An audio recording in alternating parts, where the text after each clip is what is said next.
দীপ্ত সন্ধ্যার সংবাদে সবাইকে স্বাগত জানাচ্ছি। আমি দোলা ডলরেস। শুরুতেই জানাবো সংবাদ শিরোনাম। শাপলা প্রতীক পাবে না এনসিপি, তাদের বিকল্প প্রস্তাব দিতে হবে জানালেন ইসি সচিব। ফিলিস্তিনকে স্বীকৃতি দিল ফ্রান্স সহ 5 দেশ। গাজায় শান্তিরক্ষী পাঠাতে চায় ইন্দোনেশিয়া।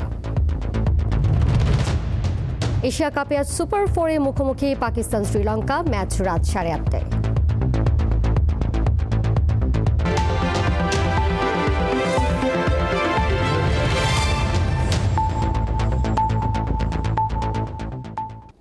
এনসিপি শাপলা প্রতীক পাবে না, তাদের বিকল্প প্রস্তাব দিতে হবে বলে জানিয়েছেন ইসি সচিব আক্তার আহমেদ। এদিকে ত্রয়োদশ সংসদ নির্বাচনকে ঘিরে 28 সেপ্টেম্বর থেকে অংশীজনদের সাথে ধারাবাহিক সংলাপ শুরু করতে যাচ্ছে নির্বাচন কমিশন।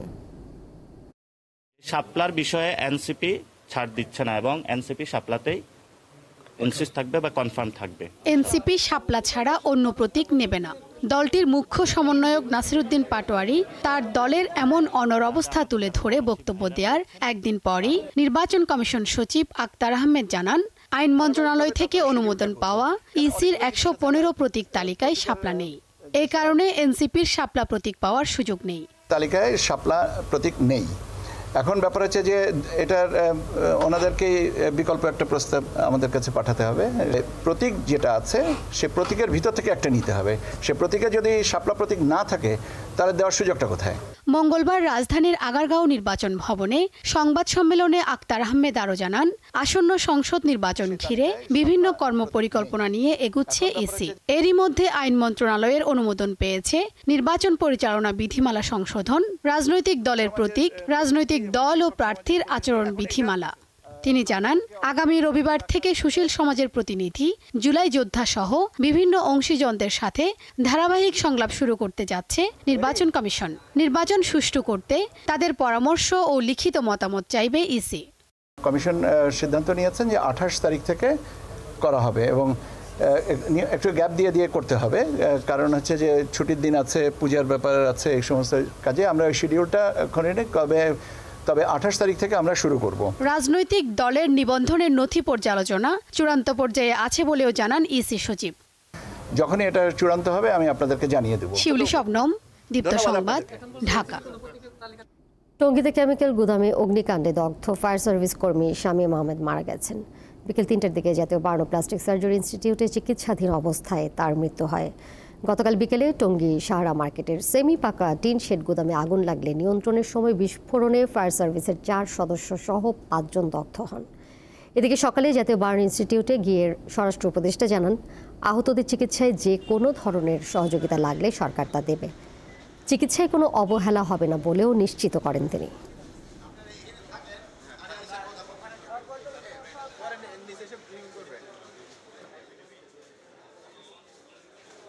কোনো ধরনের নেগলিজেন্স দেখা যাবে না। এই ট্রিটমেন্টে সর্বোচ্চ সেবায় তাদের দেওয়া হবে, এমন সর্বোচ্চ চিকিৎসা ব্যবস্থা করা হবে। ডিজি মহোদয় সহ স্যার নিজেই বলেছেন ওনাদের জন্য ওষুধপত্র সহ যে সমস্ত সহযোগিতা লাগবে ওনারা করবেন এবং আমরা সিঙ্ক্রোনাইজলি এটা করব।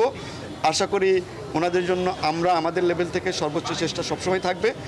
বর্তমানে বাংলাদেশের কাছে যে ডলার আছে তা আপৎকালীন সময়ের জন্য পর্যাপ্ত না বলে জানিয়েছেন অর্থ উপদেষ্টা সালেউদ্দিন আহমেদ। এ কারণে বাংলাদেশ ব্যাংক বাজার থেকে ডলার কেনার যে পদক্ষেপ নিয়েছে তা ঠিক আছে বলেও জানান তিনি।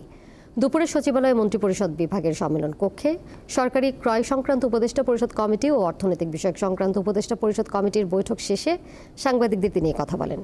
উপদেষ্টা জানান, দেশে বড় ধরনের কোনো ঘটনা হলে বা কিছু আমদানির প্রয়োজন হলে ডলার পর্যাপ্ত না থাকলে বিপদ হবে। এছাড়াও ত্রয়োদশ জাতীয় সংসদ নির্বাচনে পুলিশের ব্যবহারের জন্য 40,000 বডি ক্যামেরা কেনা হচ্ছে বলে জানিয়েছেন অর্থ উপদেষ্টা।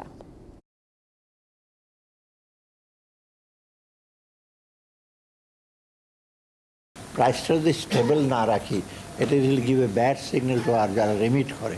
আমাদের ওটাও তো দেখতে হবে তাদের ব্যাপারটা। ওরাই তো সবচেয়ে আমাদের মূল চালিকা শক্তি। আরেকটা জিনিস হলো, আমরা কিনছি, আপনারা জানেন আমাদের যে এখন যে যত বিলিয়ন আছে এটা একেবারে বাংলাদেশ সাফিসিয়েন্ট না। আপৎকালীন ব্যাপারে ধরেন একটা ক্রপ ফেল করলো, বড়টা যদি ফেল করে, আমনটা যদি ফেল, তা ইমিডিয়েট যদি আনতে হয় আমাদের, তখন কী করবো? জাতিসংঘ অধিবেশনে প্রধান উপদেষ্টার সফর সঙ্গী হিসেবে নিউ ইয়র্কে যাওয়া এনসিপির নেতাদের উপর হামলাকারীদের দ্রুত চিহ্নিত করে গ্রেপ্তারের দাবি জানিয়েছে জাতীয় নাগরিক পার্টি এনসিপির আহ্বায়ক নাহিদ ইসলাম। মঙ্গলবার এনসিপি কার্যালয়ে এক সংবাদ সম্মেলনে তিনি বলেন, নিরাপত্তা দিতে না পারা সরকারের ব্যর্থতা। এর আগেও এই ধরনের হামলা হয়েছে, কিন্তু সরকারের পক্ষ থেকে উপযুক্ত পদক্ষেপ নেওয়া হয়নি। প্রশাসনের একটি মহল এই ধরনের হামলার সুযোগ তৈরি করে দিচ্ছে বলেও অভিযোগ করেন তিনি। নাহিদ বলেন, এদেশে আওয়ামী লীগকে পুনর্বাসনের চেষ্টা করলে তা বিএনপির জন্য কাল হয়ে দাঁড়াবে। হামলার প্রতিবাদে রাজধানী শাহবাগে মঙ্গলবার বিকেলে বিক্ষোভ সমাবেশ করে দলটি। এছাড়া নিউ ইয়র্কেই এই হামলার নিন্দা জানান আক্তার হোসেন।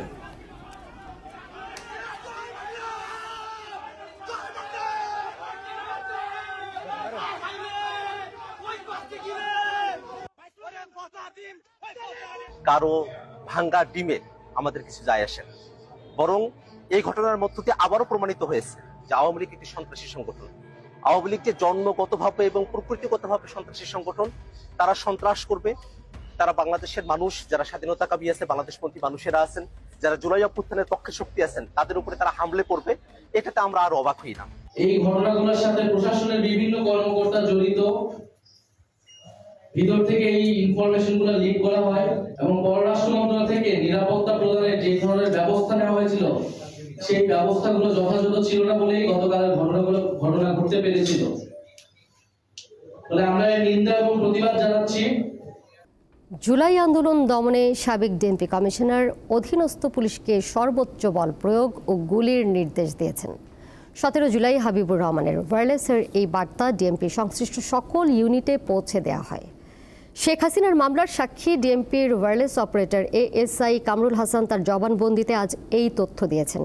বিচারপতি গোলাম মুর্তজা মজুমদারের ট্রাইব্যুনাল 1 এই সাক্ষী ছাড়াও সিআইডির ফরেনসিক বিভাগের পুলিশ সদস্য শাহেদ জুবায়ের সাক্ষ্য দেন। জবানবন্দিতে সাক্ষী বলেন, শেখ হাসিনা ও জাসদ সভাপতি হাসানুল হক ইনুর কথোপকথন তিনি ফরেনসিক ল্যাবে পরীক্ষা করে নিশ্চিত হন, এটা তাদের বক্তব্য ছিল। এ সময় আসামি থেকে রাজসাক্ষী হওয়া চৌধুরী আবদুল্লাল মামুনকে এজলাসে নেওয়া হয়। এদিকে ট্রাইব্যুনাল 2-এ আশুলিয়ার হত্যা ও মরদেহ পোড়ানোর মামলার বিচার কাজে পঞ্চম সাক্ষী হিসেবে সাক্ষ্য দিয়েছেন শহীদ তানজিল মাহমুদ সুজয়ের বাবা শফিকুল ইসলাম। রাজশাহীর পর এবার চট্টগ্রাম বিশ্ববিদ্যালয়ের কেন্দ্রীয় ছাত্র সংসদ চাকসু ও হল সংসদ নির্বাচনও পেছালো। প্রার্থীদের দাবির পরিপ্রেক্ষিতে নির্বাচন 3 দিন পেছানো হয়েছে বলে জানিয়েছেন নির্বাচন কমিশন সচিব অধ্যাপক AKM ফরিফুল হক সিদ্দিকী। এক সংবাদ সম্মেলনে তিনি বলেন, 12 অক্টোবরের পরিবর্তে ভোট হবে 15 অক্টোবর।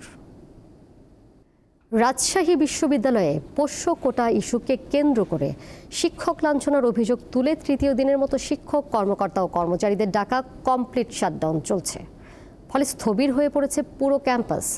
ক্লাস, পরীক্ষা ও প্রশাসনিক কার্যক্রম বন্ধ থাকায় বেশিরভাগ শিক্ষার্থী হল ও মেস থেকে বাড়ি চলে যাওয়ায় পুরো ক্যাম্পাস ফাঁকা হয়ে পড়েছে। এদিকে শিক্ষক লাঞ্ছনাকারী শিক্ষার্থীদের দৃষ্টান্তমূলক শাস্তির দাবিতে সকালে শহীদ বুদ্ধিজীবী চত্বরের সামনে অবস্থান নেন কর্মকর্তা, কর্মচারী ও শিক্ষকদের একটি অংশ। তারা বলছেন, দৃষ্টান্তমূলক শাস্তি না দেখা পর্যন্ত তারা কর্মসূচি চালিয়ে যাবেন।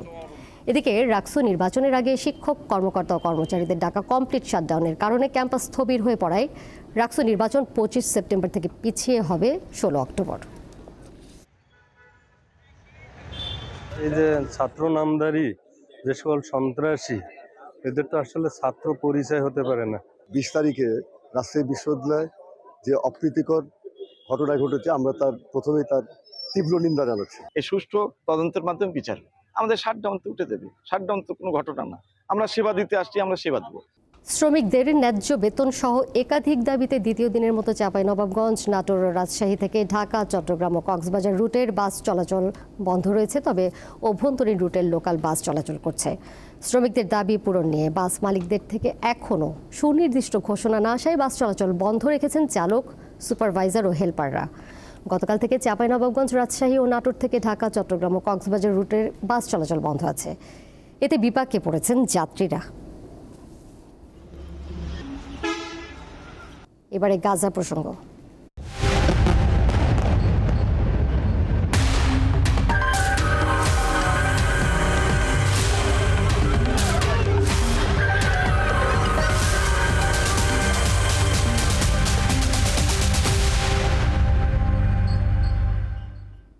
ফিলিস্তিনকে স্বাধীন ও সার্বভৌম রাষ্ট্র হিসেবে এবার আনুষ্ঠানিক স্বীকৃতি দিয়েছে ফ্রান্স ও বেলজিয়াম। এই স্বীকৃতির মধ্য দিয়ে ফিলিস্তিন ইস্যুতে আন্তর্জাতিক সমর্থন আরও বৃদ্ধি পেল। স্থানীয় সময় সোমবার নিউ ইয়র্কে জাতিসংঘের বার্ষিক সাধারণ পরিষদের বৈঠকের আগে ফ্রান্স এই স্বীকৃতি প্রদান করে। এছাড়াও ফিলিস্তিনকে স্বীকৃতি দিয়েছে বিশ্বের আরও 3টি দেশ। জাতিসংঘ অধিবেশনের প্রাক্কালে নিউ ইয়র্কে আয়োজিত আন্তর্জাতিক সম্মেলনে অ্যান্ডোরা, মোনাকো ও লুক্সেমবার্গ তাদের সমর্থনের কথা জানায়। এছাড়া গাজার ভয়াবহ মানবিক বিপর্যয়ের প্রেক্ষাপটে সেখানে শান্তিরক্ষী পাঠাতে প্রস্তুত ইন্দোনেশিয়া, এমনটি জানিয়েছেন দেশটির প্রেসিডেন্ট প্রাবোয়া সুবিয়ান্তো। একই দিন সম্মেলনে বক্তব্য দেন জাতিসংঘের মহাসচিব অ্যান্তোনিও গুতেরেস। ফিলিস্তিন ইস্যুতে তিনি আবারও দ্বিরাষ্ট্রভিত্তিক সমাধানের প্রতি নিজের সমর্থন ব্যক্ত করেন। Portugal stands ready to work actively towards this collective endeavor. রাষ্ট্র হিসেবে স্বীকৃতি দেওয়া দেশগুলোর প্রতি কৃতজ্ঞতা জানিয়েছেন ফিলিস্তিনের প্রেসিডেন্ট মাহমুদ আব্বাস। জাতিসংঘ সাধারণ পরিষদের চলতি অধিবেশনে ভার্চুয়ালি যোগ দিয়ে তিনি কথা জানান। সংবাদ মাধ্যম আল জাজিরা জানায়, যুক্তরাষ্ট্র মাহমুদ আব্বাসের ভিসা না দেওয়ায় তিনি ভিডিও বার্তার মাধ্যমে সম্মেলনে বক্তব্য রাখেন। আব্বাস বলেন, যেসব দেশ এখনও ফিলিস্তিনকে স্বীকৃতি দেয়নি তাদের একই পদক্ষেপ নেওয়ার আহ্বান তার। ফিলিস্তিনি কর্তৃপক্ষ জাতিসংঘে পূর্ণাঙ্গ সদস্য পদের জন্য সমর্থন চাইছে বলেও উল্লেখ করেন তিনি। গাজা উপত্যকায় ইসরায়েলের সঙ্গে যুদ্ধরত স্বাধীনতাকামী গোষ্ঠী হামাস ও তার মিত্রদের অস্ত্র সমর্পণের আহ্বান জানিয়েছেন ফিলিস্তিনের প্রেসিডেন্ট মাহমুদ আব্বাস। যুক্তরাষ্ট্রের সঙ্গে সই হওয়া পরমাণু অস্ত্র নিয়ন্ত্রণ চুক্তির মেয়াদ আরও 1 বছর বাড়াতে চায় রাশিয়া। স্থানীয় সময় সোমবার যুক্তরাষ্ট্রের প্রেসিডেন্টকে এমন প্রস্তাব দেন রাশিয়ার প্রেসিডেন্ট ভ্লাদিমির পুতিন।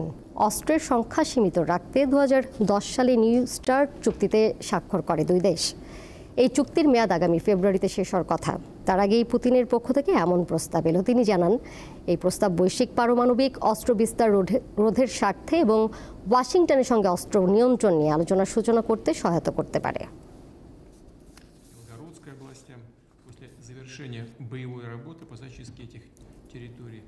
খেলার খবর। এশিয়া কাপে আজ সুপার 4-এ মুখোমুখি হবে পাকিস্তান ও শ্রীলঙ্কা। আবুধাবিতে ম্যাচ শুরু হবে রাত 8:30টায়। সুপার 4-এ নিজেদের প্রথম ম্যাচে বাংলাদেশের কাছে হেরেছে শ্রীলঙ্কা আর ভারতের কাছে হেরেছে পাকিস্তান। তাই এই ম্যাচে যে হারবে তাদের ফাইনাল খেলার সম্ভাবনা প্রায় শেষ হয়ে যাবে। নেট রান রেটে অনেক পিছিয়ে থাকা পাকিস্তানকে ফাইনাল খেলতে হলে শ্রীলঙ্কা ছাড়াও বাংলাদেশের সাথে জিততে হবে। একই সমীকরণ থাকবে লঙ্কানদের ক্ষেত্রেও।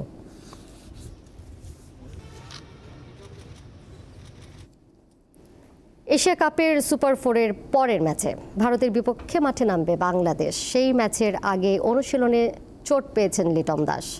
ব্যাটিং অনুশীলনের সময় পাওয়া চোটের পর আর ব্যাট করেননি বাংলাদেশ দলের অধিনায়ক। টিম ম্যানেজমেন্টের পক্ষ থেকে অবশ্য বলা হয়েছে এটি গুরুতর কিছু নয়। ভারত ম্যাচের পরদিনই মাঠে নামতে হবে পাকিস্তানের বিপক্ষেও। টানা 2 ম্যাচের ধকল কাটাতে শেষবার অনুশীলন করেছেন বাংলাদেশ দলের খেলোয়াড়রা। শুরুতে দলের ক্রিকেটাররা ফিল্ডিং অনুশীলন করেন, তখন দলের সঙ্গে ছিলেন লিটন। পরে ব্যাটিংয়ের সময় পাঁজরে চোট পান।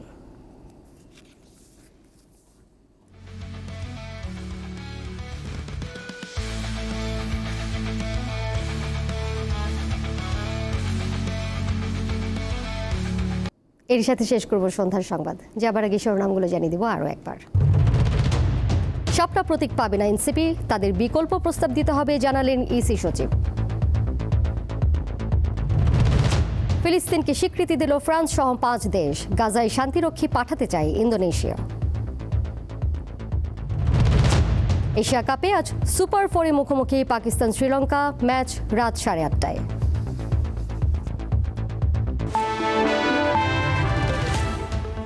এই ছিল এখনকার মতো। পরের সংবাদ দেখবেন রাত 11টায়। এছাড়াও আরও তথ্য এবং বিনোদনের নানা খবরাখবর জানতে যুক্ত থাকুন দীপ্ত ডিজিটাল প্ল্যাটফর্মে। ধন্যবাদ সবাইকে।